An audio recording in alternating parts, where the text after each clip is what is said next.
point I want us to really think about is recognize who you really are. And you may be thinking, of course I know who I am. I've been me my whole life. What do you mean recognize who you really are?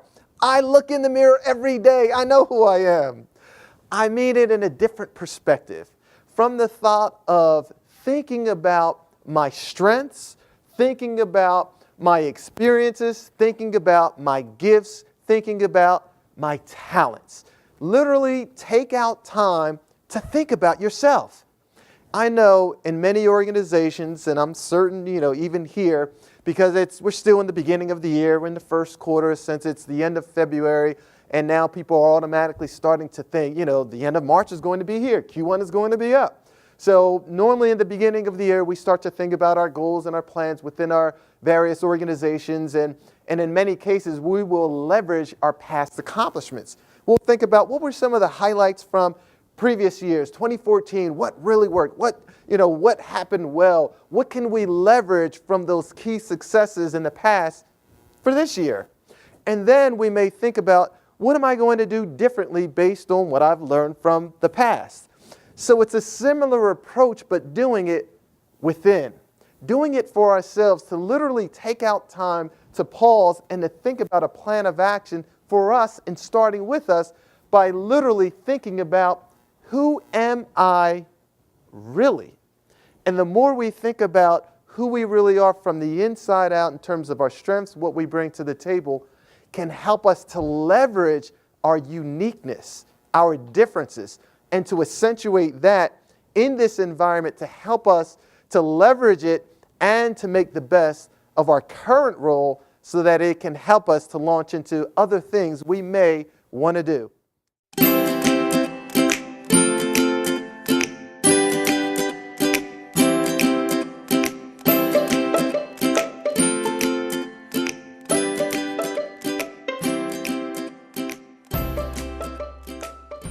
That we were brought in to our roles, to our positions for our uniqueness, for the things that differentiate us, not necessarily the things that just blend in and make us like everyone else, but what are the unique characteristics? What were the things that made the person who brought you into Applied Materials say, I want to hire you. I want to bring you in. I'd imagine that more chances than likely, it wasn't because, oh, you're just like everybody else. I'd imagine it's because there were certain unique characteristics, certain backgrounds, certain experiences that you had that were just a little different, that they may have felt that was going to enhance the overall group, team, or organization. By show of hands, anyone remember that first coming into your role? The unique things that about you, your experiences that you brought to the table. So in many cases, sometimes when we get in the role, we kind of forget. And we start to assimilate and we just blend in. Sometimes when we first start, we're all excited. Oh, at my old company, we used to do this. And my old role, oh, let me tell you how I did that. Then over a period of time, we might feel like we've gotten beat up so much, or we've shared so much and nobody heard us, nobody listened. I'm not saying anything else. Whatever they want, I'll just do. I'll just blend in and whatever, they say, because I tried that before. Last time I tried to share my thoughts. I tried to share my way of thinking and they didn't hear me. It's almost like the old TV commercial when, the boss asks a question and then one person gives a great response and then they ignore it and then someone else says it and then they just say it with a little, extra They're like, yeah, we love that idea. And like, hello, I just said that. So it's almost like sometimes we feel that way. So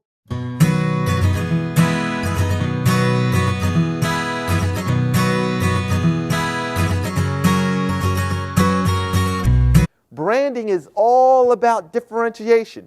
You think about, you go into a store or anywhere, and how many different types of water bottles are there? There's a lot. So this one happens to be Aquafina. And I could see some on your desk that, look to be a little different. I'm trying to see the other brands, but there's a variety of other brands. What are the other brands?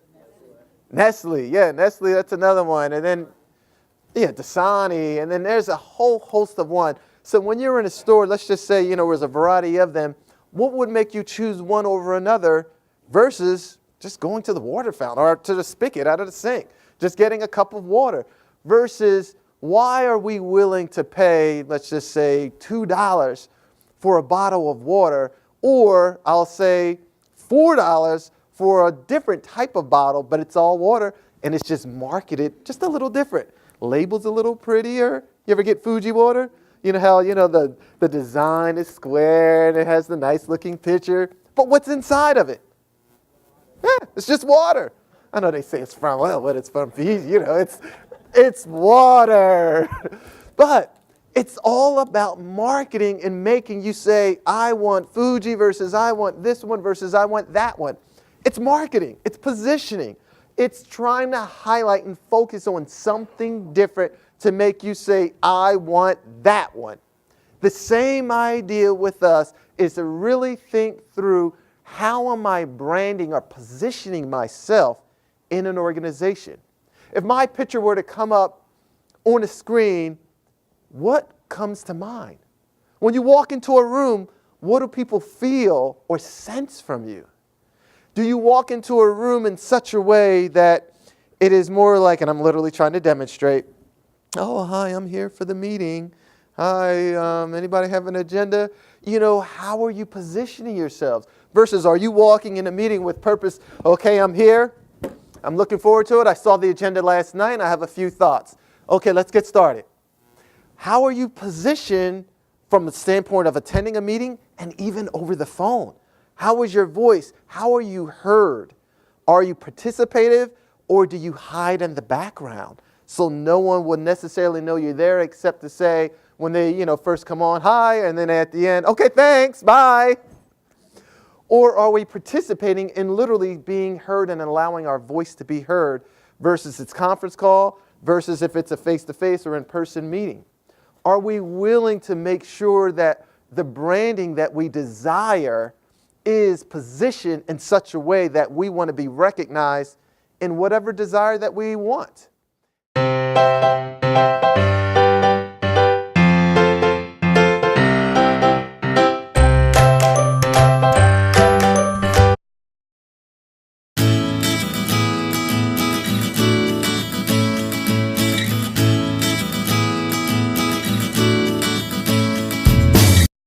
So the idea is that I want us to flow together. I want us all to connect so we can bring our differences, but in harmony so we're all working together. So here's an example. How many of you may be familiar with, I'll use the term line dancing, or you go to weddings, they play a song and everybody kind of gets up and moves to the same song. You know what I mean? Everybody know what I mean? So, you go to a wedding and they play a song and it's kind of a group song. So, and from a distance, it looks really nice because you're seeing a lot of people kind of, moving to the same beat, then you go back, then you do this, and you go front, you know what I mean? But if you look at everyone individually, you will notice a few people do it just a little bit differently with their own flair. Some are really, they do a little, they do a little extra, but they're all in harmony with the whole group. And that's the idea of what I'm really talking about, is flowing in harmony with your uniqueness. Not that you're so different doing a totally different dance. You're doing the dance, but you're doing it with your own flair. You're doing it with your own flavor, with your own style. That way you're in harmony and you're flowing with the rest of the group, but you're bringing out your own unique style and flavor.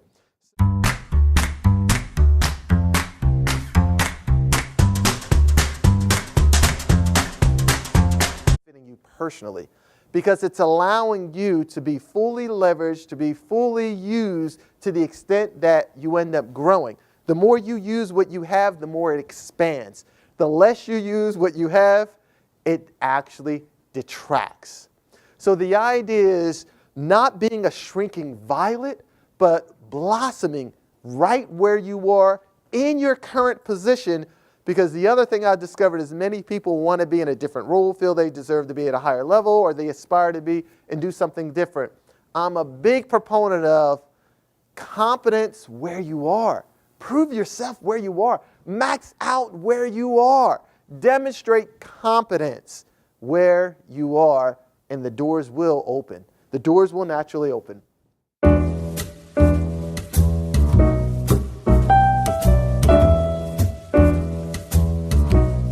That you can take full advantage of connecting with someone who knows someone who knows someone. How many of you are familiar with 6 degrees of separation, Kevin Bacon? And the idea behind it is you know someone who knows someone who knows someone who knows someone who knows President Barack Obama. We're just 6 degrees away from the President of the United States, so they say. But the idea is leverage your connections. Take advantage of it. When you go to meetings like this, take advantage of getting to know someone you don't know. One of the best things you can do, because you just don't know who's going to show up when you're in that interview, when you posted for that new position, all of a sudden, you look familiar, weren't you? Yeah, that was me. Yeah. Then you try to, yeah, you know me. But it makes a difference versus kind of cold turkey, I'll say. I highlighted this. Demonstrate competence with confidence. Performing where you are is critical. Think about from that perspective, what can I do to max out where I am in my role? Whatever the highest performance rating is, that should be my target in my current position. You do that, doors will open for the next level.